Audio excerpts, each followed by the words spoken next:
We're gonna bring in our next guest, and he's an A&T Hall of Famer. So we definitely want to hear from this guy. It's very appropriate because this actually is Hall of Fame weekend, and I want to believe that he's the is Doug. Is he the new incoming president of the A&T Mm-hmm. Hall of Fame? Soon to be installed himself. This Okay. week, El Presidente, Oh man, that's my nickname. the other El The other Presidente. one, the other one. So, and this guy,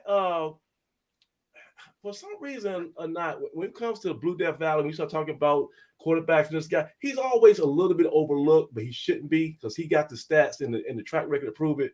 But we're gonna give him his roses right now, bring him onto the show. Bring on, help me welcome Mr. Maseo Bolin to the program. How y'all Hey, doing, Mace, fellas? hey, How what's y'all going hey, doing, on? yeah, man? what's Good up? to Hey, see y'all. Good The to see all-time you. greats. we ran a little bit long. Absolutely on the Mount Are Rushmore you of are you okay quarterback. with the time? Are you good on time Yeah, I'm right now? good. I'm good. My daughter come out probably in about 20-25 minutes, so Okay, we're okay. good. Yeah. Okay. Well, first of all, thank you so much for joining the show on short notice. I know we kind of give you something like on Monday. Can you join? And the people got to move things around. But thank you so much for helping Yeah. us out and being part of it. We want to talk to you about a myriad of things. And I know we're gonna try to keep this real quick. But first of all, this weekend, let's jump on that. A lot of people are going to A&T to Truist Stadium to see A&T hopefully beat up on those Bulldogs, Yeah. which you know something about. You We had a do. pretty good track record against South Carolina State, but at halftime they're going to honor 10 new inductees into the A&T Hall of Fame. And as Doug and Craig were mentioning, you're going to actually be the president. You're going to be inducted as the president for this organization, the Hall of Fame organization. Give me a little bit of information about this weekend's events. Yeah. So thank you for that, guys, and thank you Mm-hmm. for having me tonight. And this is an exciting weekend for us, man. We do have 10 new inductees that are coming into the Hall of Fame. I think we've done a really good job of making sure we're inclusive. And so we've got basketball, we have track and field, we have volleyball, we have women's basketball. So we're including all of the sports and not just football anymore, because for a while it felt like the Hall of Fame was kind of football dominant. Right. And in some senses it still is, but I think it's important that we recognize others. So Hall of Fame weekend is good for us. It's always the first home game of the year. We get a chance on Thursday night to have our new inductees go through their banquet. And then on Friday morning, we have a golf tournament at Oak Hollow Golf Course down in High Point. That's a big fundraiser for us that we've done for years. Friday night, we actually have a kind of meet and greet and hang out with the Hall of Famers at World of Beer. We'll have a live go-go band out there and a DJ. Tickets are $10. So Okay. come on out and hang out with the Hall of Famers. And then Saturday, we have our meeting. So I'll officially get installed as the new president, taking over for Craig Thompson on Saturday morning. And then we also have, the game and some of the things that we're doing at the game. So I'm proud. I'm not the president yet, but I'm very proud that our Hall of Fame is presenting a check because we have a $1 million endowment with the university, the Okay. Graber Endowment. And so the athletic department has been able to use funds from that endowment to help fund scholarships for those kids. So the banquet that we have, the golf tournament, some of the other activities, there's a lot of folks out there that support us consistently year in and year out. And they are the ones that helped us to build that endowment up. So extremely proud about that and really excited about the weekend. And hopefully we can get a win. Yes, And sir. I do think, man, what you all said around the previous guest, his perspective was so on point because it's been rough. And I'm on social media. I don't comment a lot, but Mm-hmm. man, it's been hard to sit back and watch some of the stuff that these people say. Yeah, And so I think his perspective around the human side of things, the coaches, the players, think about the things that you say about these folks because they see that stuff, right? And it's tough because they're out there putting their best foot forward, and it's not easy to win. It's tough mm-hmm. to win on Saturdays. But I think also, and Doug, you understand this having been in the locker room, is like this is now 1000%. We always talk about nobody outside the locker room matters. Like if there's ever a time for our football program right now, this is it for them to think like that and bond and come out fighting on Saturday, man. So hopefully we have a good opportunity and a good turnout against a good South Carolina State team. Now, and guys, y'all jump in whenever y'all need to. But so obviously you've been watching this team this year. You've seen have you seen both games, all three games? I saw I was at the Central game and I watched some of the North Dakota State game. Yeah. Okay. And I would say last Saturday, I think from most observers was probably our best offensive showing. We finally scored in the second half for the first time this year, and some of our quarterback play looked pretty good. What are your thoughts, generally speaking, overall of the quarterback situation right now at A&T? So I think it's not unique. I mean, this is not the first time that you've had a group of guys where it's a little questionable on who's separating themselves, right? Okay. As that next guy. You had a guy that's been there, right? And that was the quarterback last year, and you brought new talent in. Yeah. It takes time, man. Offensive, if you know football, it takes you a couple of games to get going. And what you've got to do is you've got to keep. Bill Hayes used to always tell us, if you got one, you got none. So if you only have one quarterback, you don't have any. Because if anything happens to that starter, whether he's injured, he's not playing well, something socially happens, like, you're in trouble. And so I think what they've got to do is you have to figure out a way and have situations to maybe try to get all of them some minutes just to see how they perform. And you go with the hot guy until somebody clearly separates themselves from the others. And right now it's been a challenge for that. But what I will say is and again, if you think about like a lot of the comments and stuff, keep in mind, man, our coaching staff changed. You've had a lot of different things that have impacted the football program, and it just takes time, right? And eventually somebody's going to get in there and get hot, get some rhythm, get some momentum, get the offense moving and score some touchdowns. And once you get going, it's hard to stop. Toughest part is just getting going. And it's tough to play quarterback. It's tough to play quarterback at A&T. But I feel for those guys. Yeah. I don't criticize them. I just want you to do everything you can Monday through Friday to get ready to be your best on Saturday. And that if I were able to talk to those guys, that would be the only thing I would tell them, man, is you cut all distractions out. You get off social media. You get away from people on campus and you focus on what you need to do to win that football game for your team and will your team to the win, right? That would be my advice to those guys, is just 100% being laser focused. But eventually, man, it'll happen. It's early. We lost a bad football game in Central. The harsh reality is, if you don't lose that football game in Central, all the negative stuff we're seeing right now, you don't see. Because you didn't expect to beat Duke and you didn't expect to beat North Dakota State. Right. And I'm not a Central fan. We competed. I never lost to Central. We blew them out when I played. But what I will say, make sure you put that in some there. of them might be on your list. Ain't nothing changed, Doug. But what I would say is they have a good football team. And sometimes you got to give the other folks credit. They have a good football team right now. But hopefully we can get our stuff together. So look here, Mesa, you were the immediate guy to come after Connell Maynard, right? So not totally.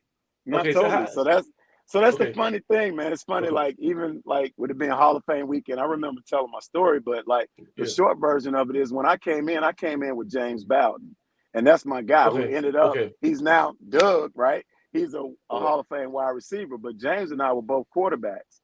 So when we played that first game. And Coach John Eder went through the roster. He's like, well, Connell is our starter. Adrian Starks. If Connell gets hurt, you got to be ready to go. If Stark gets hurt, David Russell, you got to be ready to go. And so James and I are sitting there as freshmen, right? And he said, if David Russell gets hurt, James Bowden, you got to be ready to go.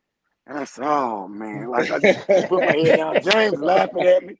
We were roommates, right? We were roommates. Man. So, of course, like this was rubbed in my face for quite a while, man. But what happened was, just like I just talked about, I went to work, you know what I mean? And I practiced, I watched film. I got a little bit better grasp of the offense. Chris McMillan, who's a receiver that never caught a pass in a game.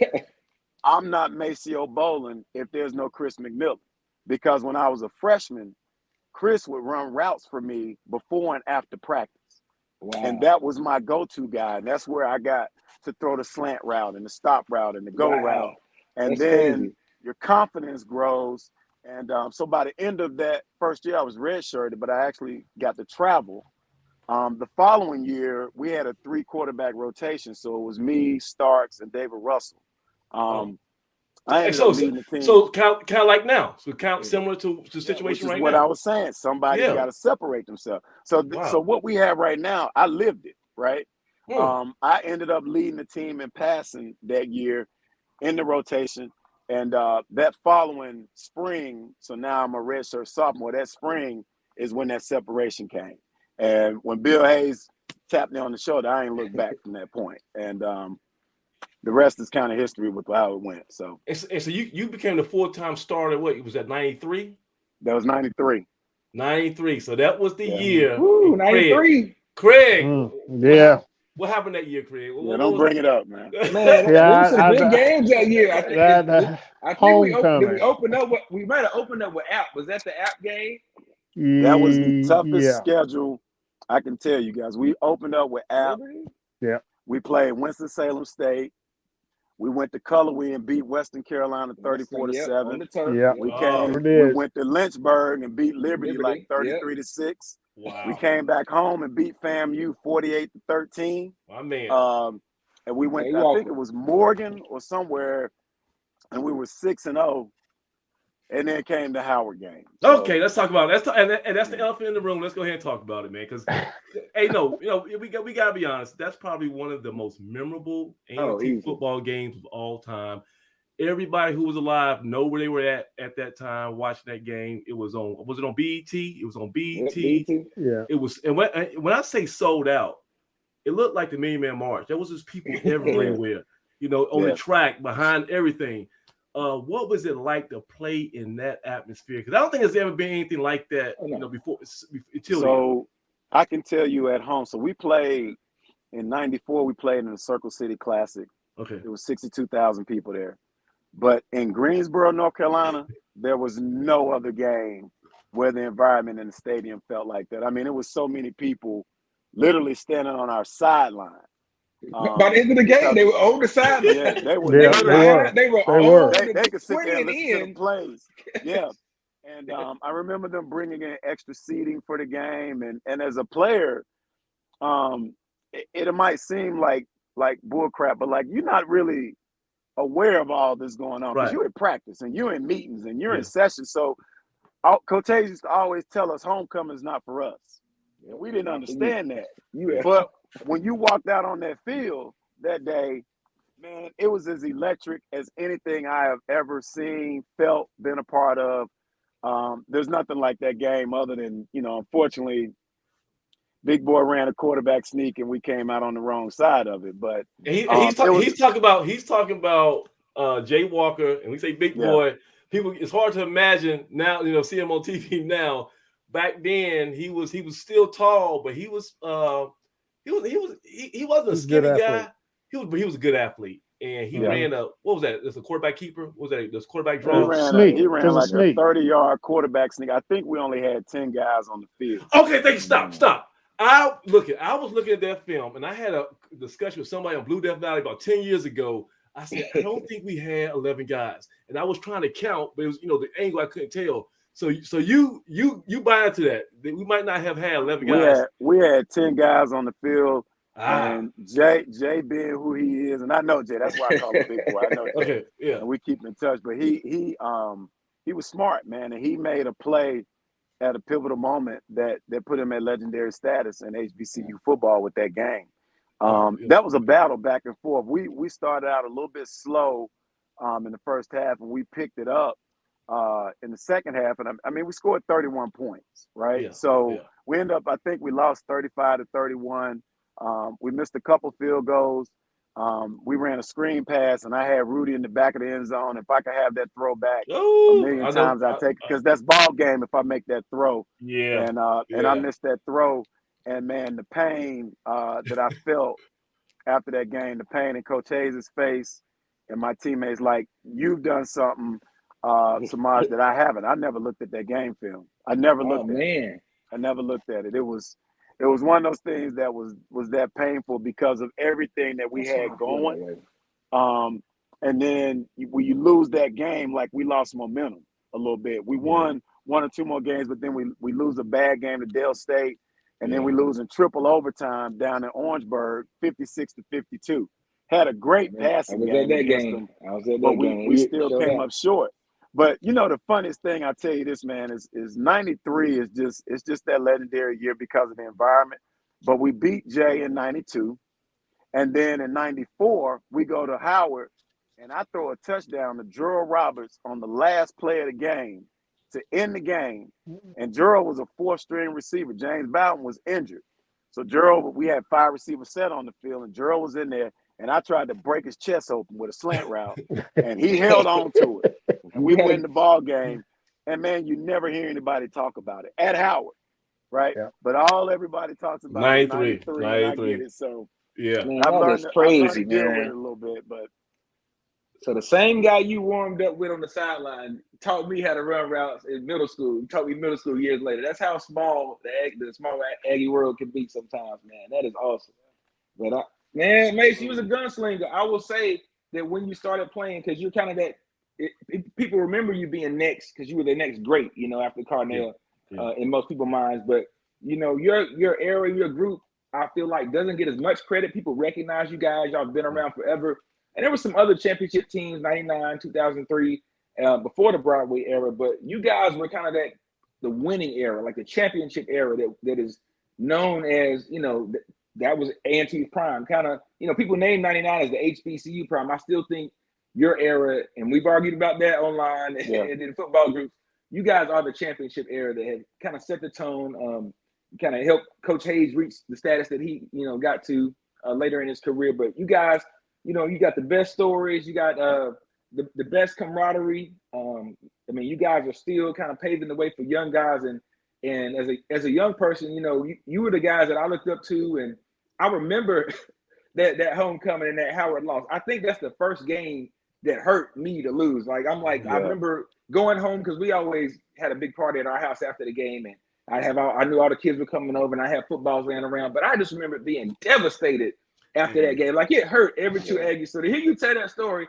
now I know why it hurt so bad. Like, it was supposed to hurt because of the way it hurt you guys, man. And you guys were that kind of team.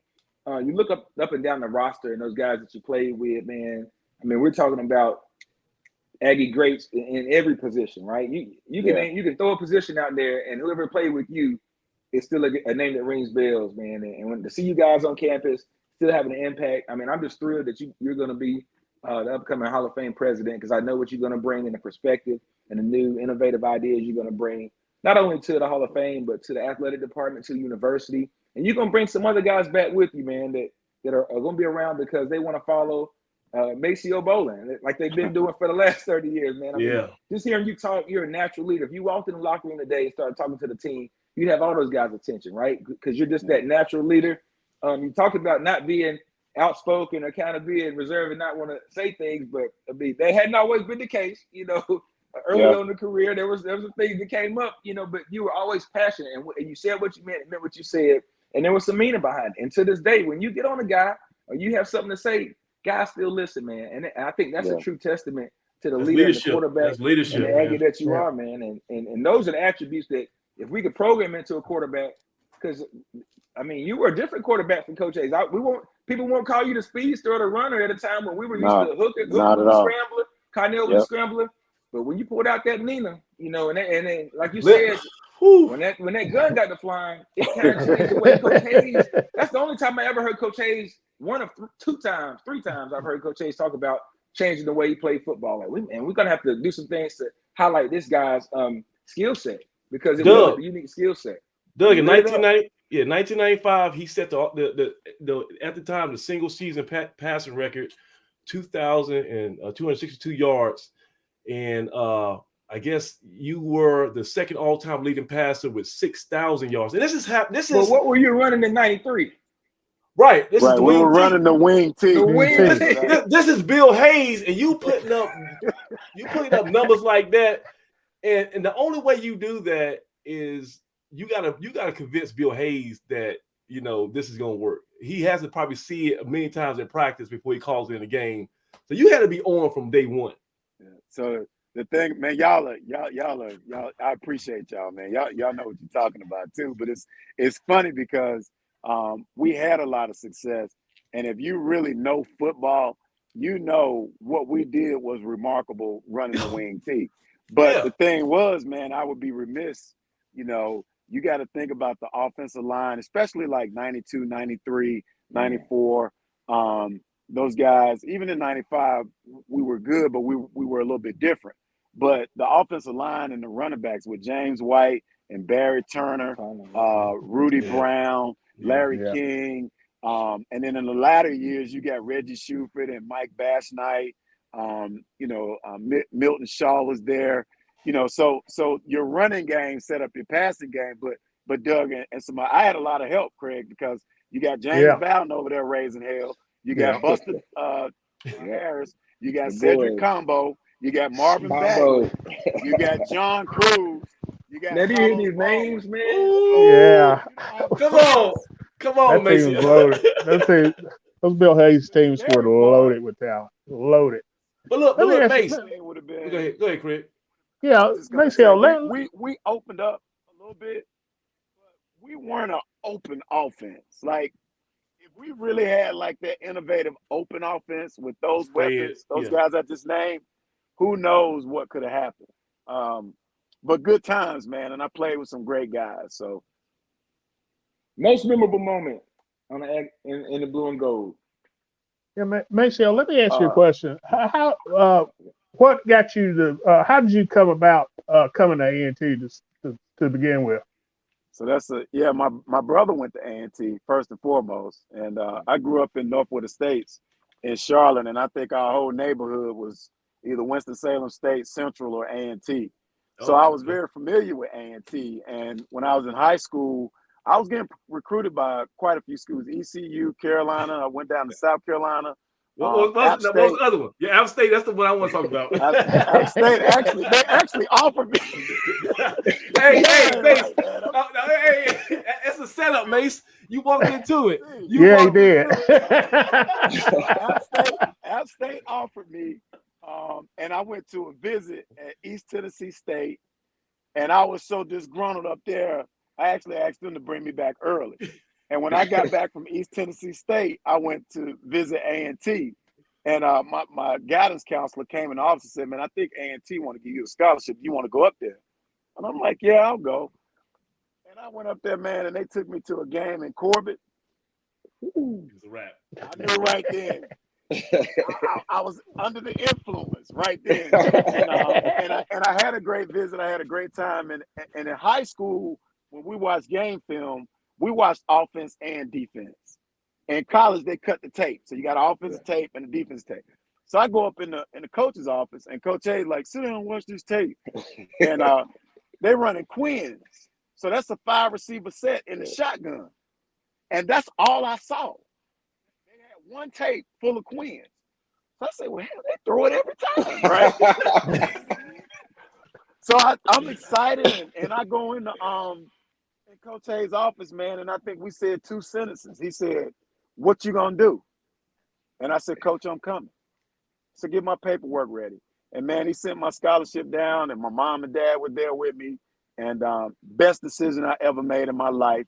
And if I had to do it all over again, 1,000,000 times I'm coming to A&T. No doubt about it. Hey, but say, I think Craig, I read in Craig's mind, he want to hear about that recruiting visit to Appalachian State. So I didn't go on the visit. They offered me, but I didn't go. I turned them down. So I think I know what y'all think. Right? So Doug said it earlier about, I was a little outspoken and all that kind of stuff. So, man, this was my, I think the first 93 when I was getting ready to start for that season. And Charlie Atkinson was a reporter with the News and Record and an App State guy.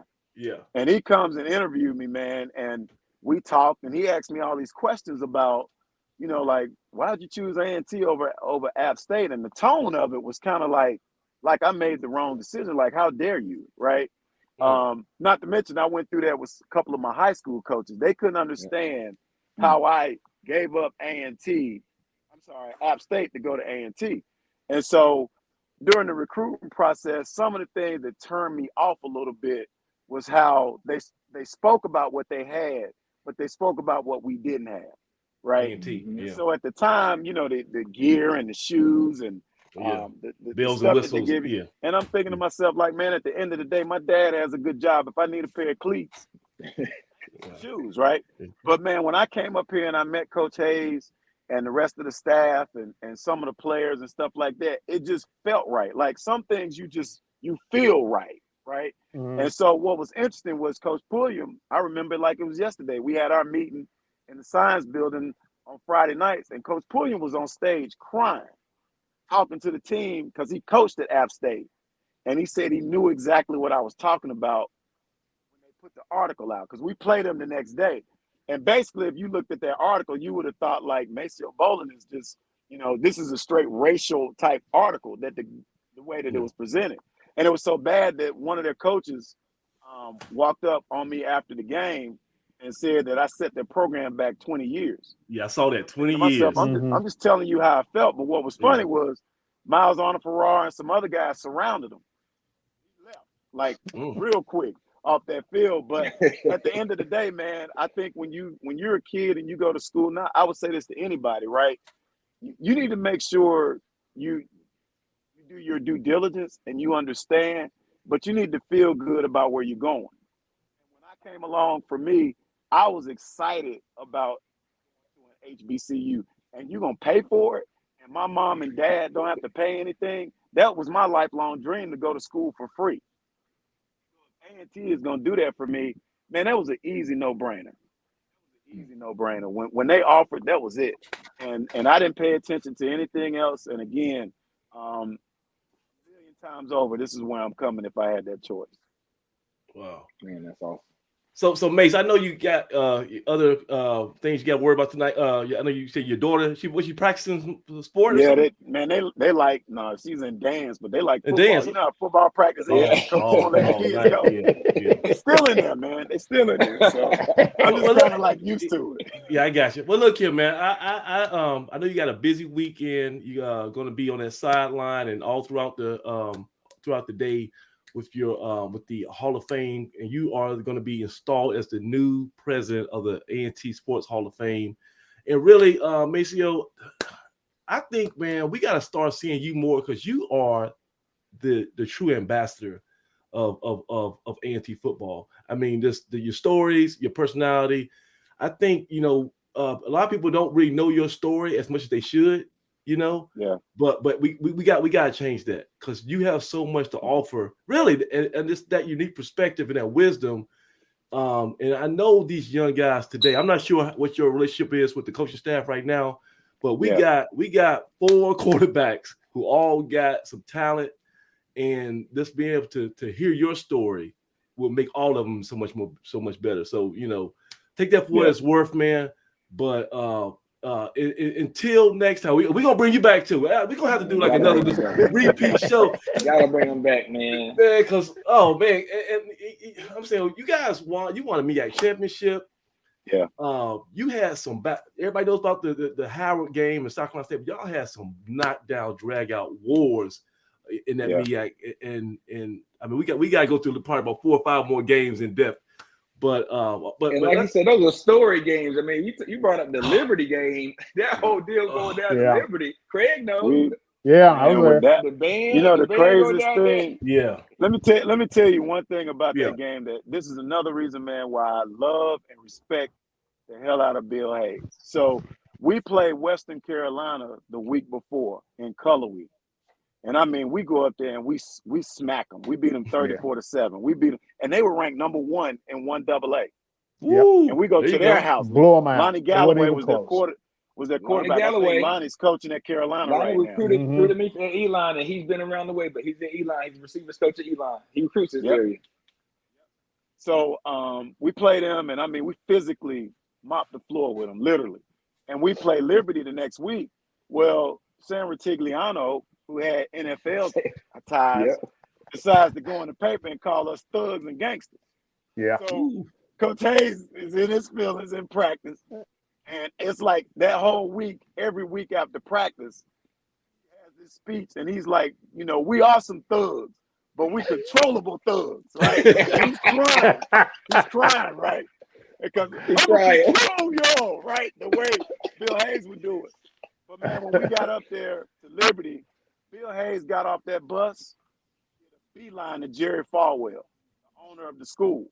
Wow. And they had a real candid conversation on that field about those comments because we were a physical football team, but you don't call guys gangsters and thugs because we play a physical brand of football. And took it somewhere else, right? Yeah.